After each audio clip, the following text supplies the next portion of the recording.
Bonjour, je vous fais cette petite vidéo pour vous parler des 25 défauts de la Tesla Model 3 à mon homme la vie. Je l'ai reçue fin mars et elle m'a été livrée sans le béquet arrière, alors que c'est un modèle performance, comme vous allez le voir plus loin. Et je n'avais pas le câble de recharge sur prise normale, ce qui est assez gênant, parce que je n'avais pas encore le wall connector branché. Mais Tesla de Nantes a été extrêmement réactif et je l'ai reçu quelques jours après. Elle fait donc suite à une Lexus IS300H qui était très confortable et très bien finie. Elle-même faisait suite à une Audi A3 V6 3.2 litres qui pour moi était jusqu'à présent la référence de l'auto dynamique. Là vous pouvez voir les étriers de frein rouges qui sont signe de la performance ainsi que les pneus de 20 pouces.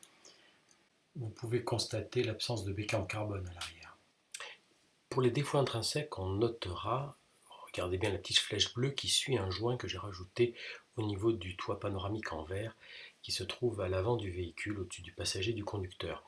Les youtubeurs américains ont montré avec les joints des portières que j'ai rajoutés, verticaux et horizontaux, qu'on pouvait gagner jusqu'à 10 décibels. Car en effet, cette voiture est bruyante par les bruits d'air. Les bruits de roulement des pneus sont toujours un peu importants, ce sont des pneus performants. Les moteurs, bien évidemment, sont très silencieux. On notera aussi l'obligation de fermer le coffre avant à deux mains par manque de renfort. On peut noter aussi quelques défauts de finition, il y a pas mal de petits rossignols dans la voiture, ça change beaucoup de la Lexus, et même de l'Audi, qui n'était pourtant pas un monstre de silence. Là vous voyez aussi la plaque de coffre qui est au-dessus de la trappe qui s'ajuste assez difficilement, et il n'y a pas de fixation dans le coffre, il n'y a pas de kit anti-crevaison, j'ai dû racheter, et ça c'est un petit peu dommage sur un véhicule de ce prix. L'éclairage du coffre aussi, vous voyez, j'ai changé les diodes. C'est un moindre défaut, mais enfin, quand on veut y voir réellement dans le coffre, il faut vraiment les changer. Ça coûte pas très cher tout ça, mais c'est un petit peu dommage. Le très réactif et bel écran, vous voyez, il y a une petite barre qui peut être sortie et n'est pas paramétrable du tout, et ça c'est très gênant. L'agenda, je ne m'en sers pas. Je voudrais pouvoir avoir le téléphone plus vers la gauche. De même, je voudrais pouvoir splitter l'écran. Je ne me sers que très très peu du GPS puisque je fais les mêmes trajets quotidiens. Je voudrais pouvoir mettre la consommation ou le téléphone en grand avec la photo des personnes que j'appelle. Il n'y a pas de commande à distance des vitres électriques à partir du téléphone par l'application. On ne peut même pas fermer les vitres à distance et surtout la voiture ne détecte pas si elles sont ouvertes lorsqu'on la quitte. Et ça c'est dommage parce que quand on est habitué au système de quitter le véhicule et de ne pas mettre de clé ni de carte, il m'est arrivé de laisser une vitre ouverte. Les commandes vocales ne fonctionnent qu'en langue anglaise pour appeler un correspondant par exemple. A priori, c'est sur ce qui se passe sur la mienne. Peut-être d'autres utilisateurs ont la même chose. Le système multimédia est assez peu pratique pour la lecture de la musique. Le téléphone n'est pas du tout pilotable, à part lecture, morceau suivant ou précédent, mais on n'a pas ni la jaquette du morceau, ni le pouvoir avoir accès à nos playlists de notre téléphone. Sur Spotify, la suppression des artistes est très fastidieuse. Il n'y a pas d'Apple CarPlay ni Android. La console qui est en dessous, qui a été assez décriée, qui est brillante, vous voyez, il y a un petit coffre qui est juste sous les téléphones. Il manquait ce petit vide-poche cloisonné. J'ai mis aussi les recharges à induction parce que c'est quand même pas pratique de poser son téléphone en roulant. Il m'est arrivé de l'avoir dans la poche ou dans mon petit porte-ceinture et l'enquiller sur sa prise, c'est pas toujours terrible. Alors il se recharge moins bien sur induction, j'espère que les prises USB tiendront le coup. Voilà. Là, on va parler des éclairages, des phares. Le passage automatique en feu de route est absolument déplorable. Ça a la même efficacité qu'il y a 6 ans sur Audi, c'est-à-dire ça passe avec une bonne seconde de retard parfois pour passer en code ou en phare. Des fois on se retrouve dans une petite route et on ne voit rien parce qu'on reste en code, parce qu'il y a trop d'arbres sur le côté, et puis c'est vice versa, on croise une voiture et la personne en face en prend plein la figure.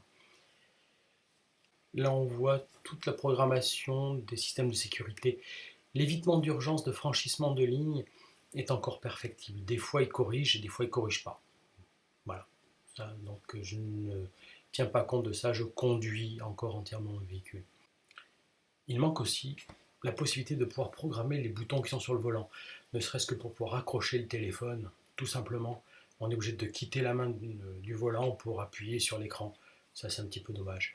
Là, vous voyez un petit peu les différentes consommations inférieures à 200 watts par kilomètre pour un véhicule qui fait 460 chevaux, qui offre un tel plaisir de conduite. C'est vraiment très très peu.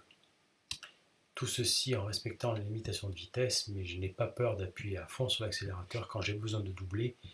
Et là, la sécurité s'en trouve grandement augmentée. A noter qu'il n'y a pas de quoi stocker les images en interne, notamment du mode Sentry, entre parenthèses Sentinelle en français, et non plus on ne peut pas visionner les images du mode Sentinelle sur l'écran. En fait, l'écran ne peut lire aucune vidéo, même à l'arrêt, ce qui n'est pas très compréhensible. J'ai une C5 où je pouvais lire des DVD, sur la Lexus je pouvais lire des DVD, on pouvait voir des vidéos, on ne peut même pas aller sur internet, et ça c'est bien dommage. Alors voici le défaut qui me gêne peut-être le plus. Alors pas au quotidien en ce moment puisqu'il fait beau, même en Bretagne. Ce sont les essuie-glaces dont la commande est absolument nulle. Déjà ils sont mal placés, pourquoi pas sur un Komodo comme sur les autres véhicules. Et puis le système automatique ne fonctionne pas du tout correctement. Une mise à jour logicielle d'urgence s'impose. Pour cela, il suffit de copier tout simplement les autres véhicules. Voici maintenant la rétrovision. Voilà ce que l'on voit dans le rétroviseur. Je ne suis pas grand, je mesure 1m69, donc j'essaie bien de me caler, je règle le siège au maximum, et vous voyez la barre noire, je montre avec le doigt, ça c'est le toit foncé qui limite énormément la vision dans le rétroviseur. Vous constaterez qu'il y a des écrans anti-vol sur mes jantes, car ils ne sont livrés ni en série, ni même en option, ni même en accessoire chez Tesla. Vu le prix des roues, ça vaut vraiment le coup de les mettre. Enfin, deux défauts qui n'en sont peut-être pas. J'ai constaté une fois une baisse des performances à l'accélération dès que la batterie arrive à 20-30%. Alors, est-ce que c'était pour protéger les batteries, puisque je venais de faire pas mal d'autoroutes, pour pas qu'on tire trop dessus, je ne sais pas. Et le rayon de braquage me paraît un petit peu juste. Je pense que c'est à cause de la puissance qui est sur le train avant, les cardans doivent être renforcés, mais bon, ça fait une petite manœuvre en plus, c'est pas très gênant.